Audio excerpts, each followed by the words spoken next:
Can't stand it. Can't stand any of it. It's ridiculous. Gun control advocates walking out in school. Why? Because they're not educated. Yeah, you heard me.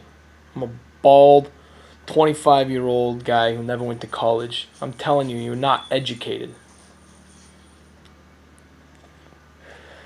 You were indoctrinated.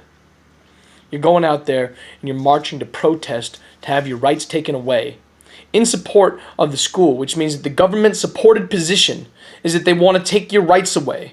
So you're going to go out there and you're going to march to have your own rights taken away by the government, for whom supports your opinion.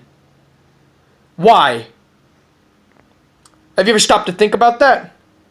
Oh, we just really love kids. Kids are great. Most of you guys don't even want kids. I love kids. I love the kids at Parkland.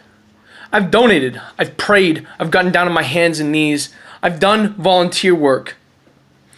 I educate people on guns. I want armed guards in all these schools. You want to know why? Because psychopaths, they're always going to exist. We can do whatever we can with our morals, with our values, with teaching people, with understanding. But we can't get rid of criminals. All you're doing is putting more laws in the way of law-abiding citizens, and you're going to have people with guns enforcing those laws. So the guns will still be there. They'll just be a monopoly of force entirely in the government's hands. The same government that supports your position to take away your power to defend yourself and your family, including from them. You want to know what the sad truth is? 30,000 people die a year from guns. That's an undisputed fact. 2/3 of those are from suicide, which you can't really do anything about because you take away the guns, there's still knives, there's still poison, there's still drugs, there's still other things that people can do to kill themselves. What we need is better mental health for those people. There we go. If we could take out 10% of that, that's, 1,000 people that aren't dead from suicide. That's great. Let's continue to move that number down. All right, the next number is lawfully justified killings in self-defense, either from an officer or from a person who is a law-abiding citizen and owns and conceals a gun. That takes away another 15%, I believe was the number. So after that, we're left with mostly gang crime and violent criminals, and the people who are end up shot, randomly murdered in the street is roughly 5,000 people, most of which are in California, DC, Chicago.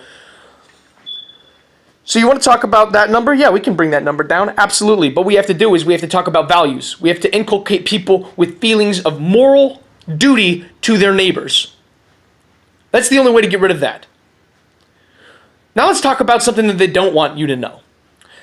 The CDC's National Safety Council estimates that 500,000 crimes a year are stopped by law-abiding citizens who own guns. 500,000. You take away the guns, all of that goes away. All the robberies that were stopped, all the muggings that were stopped, all the rapes that were stopped, all the murders that were stopped, everything that has been stopped, gone. What you're going to see is an increase in crime. And that's the minimum number, by the way. They quote 500,000 as a minimum. They say it could be anywhere from 500,000 to 3 million because it's hard to detect. Not everybody will report that. But a lot of criminals who have been pulled inside of the criminal system say that they were stopped when they saw that somebody was armed. They were stopped. You want to know what the problem is? The problem isn't guns. The problem is evil people. And people have the capacity to be evil. Every single one of us. I have the capacity to be evil. You have the capacity to be evil. I have the capacity to be great. You have the capacity to be great. Now, don't tell me that the gun is the problem. The problem is people, and it's not about access. All the background checks, they're there. I've had to do them multiple times. Multiple times. David Hogg is wrong. Not because he cares, not because he wants to change. I like that. I encourage that. I want him to continue to come up with creative solutions. But by towing the party line here, he's going to get innocent people hurt. And him going up there and castigating the NRA and Marco Rubio saying that they have blood on their hands. Really? They have blood on their hands. A group of 3 million people who happen to all support the Second Amendment because they know what it's about have blood on their hands? Every single one of them. Really. Why? Because they support people that agree with them. They give money to people who agree with them so that way those people can continue to go forward and progress our gun laws into this next century in a way that keeps everybody safe from tyrannical government and from criminals and able to hunt if you really want to go out there and live that kind of lifestyle?